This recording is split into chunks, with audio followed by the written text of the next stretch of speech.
अब ने एकदम रेलम रेल ताकत लगा दी। मोदी को सबक सिखाना है, भाजपा को चित करना है। भाजपा को चित करने के लिए डकैत को वोट दोगे, भाजपा को चित करने के लिए शराबी को वोट दोगे, भाजपा को चित करने के लिए बलात्कारी को वोट दोगे, भाजपा को चित करने के लिए लुटेरे को वोट दोगे, भाजपा को चित करने के लिए इंसान के कातिल को वोट दोगे। अगर तुम्हारी सोच ऐसी है तो तुम्हारे साथ ऐसा ही होगा। भाई यही तो रोना इस देश में है। सबके रहनुमा यहाँ अलग अलग हैं। हमारे यहाँ अगर रहनुमाई सही से होती तो मैं जो लड़ाई लड़ रहा हूं अनुच्छेद 341 की, जो 10 अगस्त अब कांग्रेस का बोल रहे थे, बीच में नया सवाल आपने पैदा किया। 1949 में तो कांग्रेस ने यह कांड किया, 50 में आइए।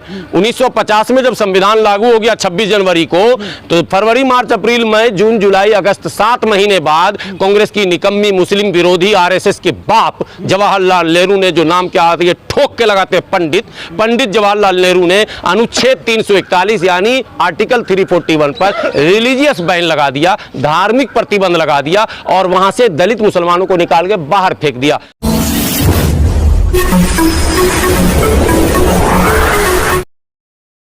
ना आज मोदी पर आप आरोप लगाते हैं कि मोदी जो चाहता वो करता, मोनू मानेसर को भी बचा रहा है ना ये खट्टर। तो कांग्रेस चाहती तो उस वक्त बहुत कुछ बचा सकती थी कि नहीं।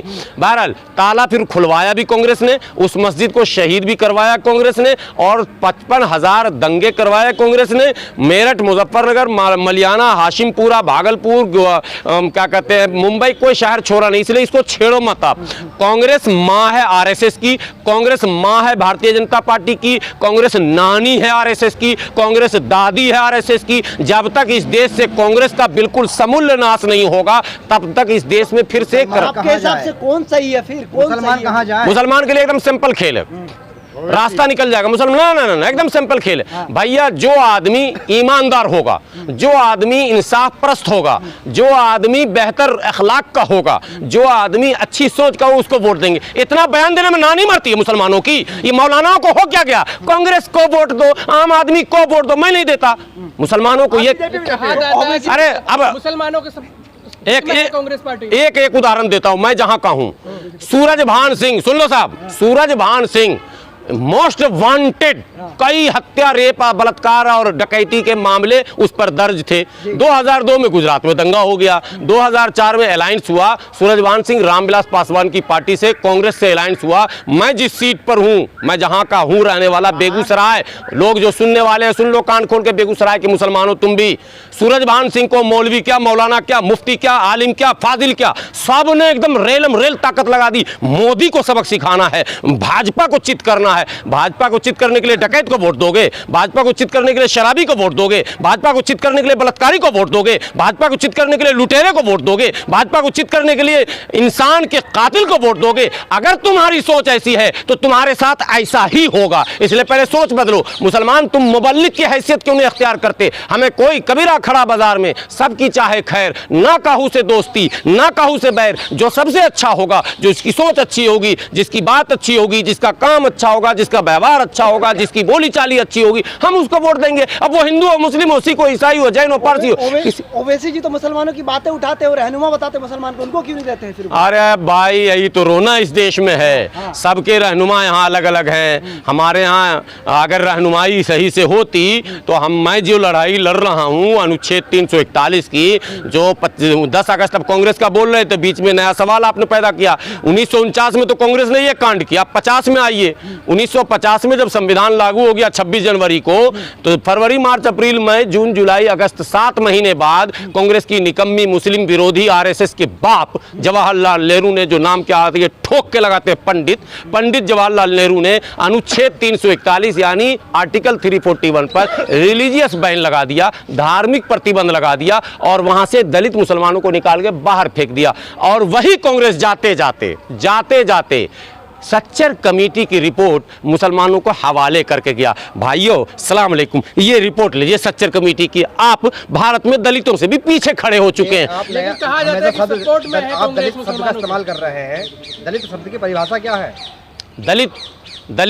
दलित जो हिंदू की तरफ दलित वही, मुस्लिम की तरफ दलित वही, सिख की तरफ दलित वही। सर दलित नहीं मानते सर? मुसलमान मानते सब कुछ है। मुसलमान तो अब कटोरा लेके घूम रहे हैं। मानते नहीं तो रोते क्यों हैं? लेकिन सर कांग्रेस ने मुसलमानों को दिया भी तो है। क्या दिया? एक आजाद शिक्षा मंत्री दिए, डॉक्टर अबुल कलाम आजाद ने नेहरू को प्रधानमंत्री बनाया। आप कह रहे हैं अबुल नेहरू की औकात है? अबुल कलाम के आजाद के सामने आप निकालो इतिहास, कितने बार कांग्रेस के अध्यक्ष रहे मौलाना अबुल कलाम आजाद? नेहरू से ज्यादा रहे या कम रहे? जेल में नेहरू से ज्यादा रहे या कम रहे? पहले वो तो जानकारी ले लो। अबुल कलाम आजाद ने ही नेहरू को प्रधानमंत्री बनाया और जिन्ना को भगाया। नेहरू कुछ भी नहीं थे, किसी लाइन में नहीं थे, नेहरू बहुत दूर थे। जब कांग्रेस थी आज़ादी से पहले, जो कांग्रेस थी जिसका नाम ले रहे हो, जिसको अंग्रेज़ों ने A.O. ह्यूम ने बनाया था, उसमें मौलाना आज़ाद का बड़ा पद था। अगर देश न बढ़ता तो आज़ाद के सामने नेहरू खड़े भी ना हो पाते। ये सच्ची बात बता रहा हूँ आपको, ये सब बात ना करो। कांग्रेस ने इस देश में जिस तरह से शासन किया, उससे भारत में ध्रुवीकरण बढ़ा, उससे कई संगठन जन्म लिए, उससे हिंदू मुस्लिम हो गया, उससे मस्जिद मंदिर हो गया। 1000 मंदिर, सुनिए, जुनैद की हत्या में भी शामिल है कांग्रेस? शामिल है। 1000 मस्जिद है जहाँ ताले लगे हुए हैं। बंटवारे के बाद लोग गाँव का गाँव भाग गए। क्यों नहीं जाते उसमें नमाज पढ़ने? एक मस्जिद अयोध्या की अगर उसी टाइम चली जाती, नेहरू चाहते उसी टाइम भगवान राम का मूर्ति रख देते, पूजा पाठ सब शुरू, किसी को पता भी न चलता। न भारत को, मैं कहता हूँ फैजाबाद के लोगों को न पता चलता। आप छोड़ो ना बिहार उत्तर प्रदेश की बात कर रहे हो, बिल्कुल न पता चलता। आज पूरी दुनिया को पता चल गया कि हिंदुस्तान में मस्जिद दिन के उजाले में तोड़ दिए गए और कांग्रेस तमाशा देखती रही। पूरी दुनिया ने देखा ना। बजरंग दल को भी कांग्रेस चला रही है। कांग्रेस का ही तो सब जन्म दिया हुआ ना साहब। आज हम जो यहाँ खड़े हैं सब कांग्रेस की तो देन है। तो कांग्रेस के अब नेता हैं राहुल गांधी, वो पश्चाताप कर तो रहे हैं, भारत जोड़ रहे हैं। कहाँ भारत जोड़ रहे हैं? अभी तो वो जनेऊ दिखाने में लगे हैं, अभी तो वो शिव भक्त बताने में लगे हैं, अभी तो चंदन टीका और मंदिर की परिक्रमा में लगे हैं। पहले मुक्ति वहाँ से प्राप्त तो कर लें। ये मोदी जी से कंपटीशन कर रहे हैं। नेहरू, सुनिए, राहुल गांधी मोदी जी से कंपटीशन कर रहे हैं। मोदी से बड़ा हिंदू कैसे आप बन जाओगे? आप एक दिन वो पहनोगे पीला, ब्लू, ये सब पहन चुके हैं। वो पीला पहन के चंदन लगा के एक मंदिर गए, अब मोदी जी आके तपस्या में बैठ जाएंगे धर से कैमरा लेके, तब क्या करोगे? अरे क्यों कंपटीशन कर रहे हो? यही काम केजरीवाल कर रहा। कंपटीशन धार्मिक क्यों? तुम गुरु हो क्या? तुम राजनेता हो ना, वो धर्म गुरु करें कंपटीशन। नहीं तो कहा जाता है ना धर्म प्रधान देश है भारत। धर्म प्रधान देश है तो फिर तो योगी जी और मोदी जी और इस तरह के जितने जी हैं वही सब आएंगे ना भाई संभाल लें। तो फिर रो क्यों रहे हो? धर्म प्रधान है आस्था के लिए।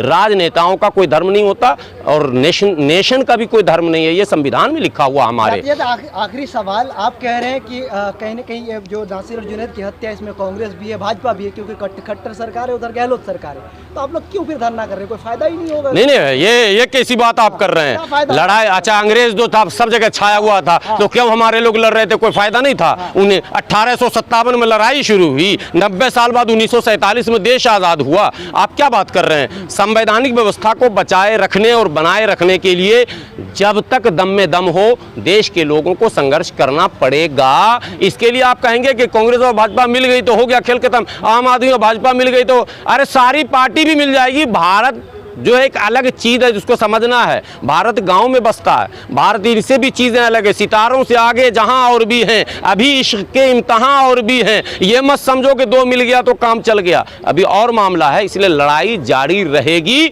और सिस्टम से लड़ाई है, किसी दल से लड़ाई नहीं है, व्यवस्था से लड़ाई है, किसी पार्टी से लड़ाई नहीं है। हाँ, कांग्रेस का नाम आप लोग ले लेते हैं तो मुझे कहना पड़ जाता है कि जो कुछ आज हो रहा है इसका जिम्मा आज भी, आखिरी बात है, इसको चला दीजिएगा जरूर। ईडी सीबीआई का छापा चल रहा। राहुल गांधी को भी घिसेट के लाया गया था तो पूरी रैली आई थी, याद है ना? प्रियंका गांधी भी बैठ गई थी ना रोड पे, और आरोप क्या लग रहा था? ईडी का गलत इस्तेमाल हो रहा है, सीबीआई का गलत इस्तेमाल हो रहा है, यही ना आरोप लग रहा था। अच्छा चलिए, यही आरोप केजरीवाल भी लगा रहे हैं। तो दोनों को मिलना चाहिए कि नहीं मिलना चाहिए? अगर वाकई गलत इस्तेमाल हो रहा है, अगर वाकई संकट में देश आ गया, वाकई संविधान खतरे में है, तो तुम दोनों मिलोगे? हरामखोरो, तुम दोनों मिलोगे नहीं, हमको बेवकूफ बनाओगे। बात समझ रहे हैं? यहाँ बेवकूफ बनाने की बात हो रही है। ये लोग राजनीति नहीं कर रहे हैं, ये लोग झूठ बोल रहे हैं, ये लोग झूठ फैला रहे हैं। सीबीआई पे भरोसा नहीं, ईडी पे भरोसा नहीं, न्यायपालिका पे भरोसा नहीं, पुलिस पे भरोसा। अबे ये क्या ड्रामा कर रहा भाई? अगर सब भरोसा ही खत्म हो गया तो आ जल्दी से मैदान में। घर में कार से घूम रहा है, एसी में रह रहा है, और कुत्ते जो है 10-10 लाख रुपए का कुत्ता साथ में लेके घूम रहा है और आम लोगों को बेवकूफ बना रहा है कि यहाँ तो मोदी जी ने सब तबाह कर दिया। सब तबाह किया तो तू कहाँ है? तू क्यों नहीं आ रहा भाई? राहुल और केजरीवाल और तमाम विपक्ष गले क्यों नहीं मिल रहा? पकड़ के मिलाओ ना दोनों को, ऐसे करके लाके टकरा दो दोनों को कि भाई अब आ जाए एक जगह जब संकट में। इसलिए संकट वंकट में नहीं है, संकट में गरीब है, संकट में निर्दोष लोग की हत्या जो हो रही है उसका परिवार है, संकट में वो लोग हैं जो किसी नेता के साथ चमचागिरी नहीं करते हैं, जो चाटुकार नहीं है। बाकी कोई संकट में नहीं है।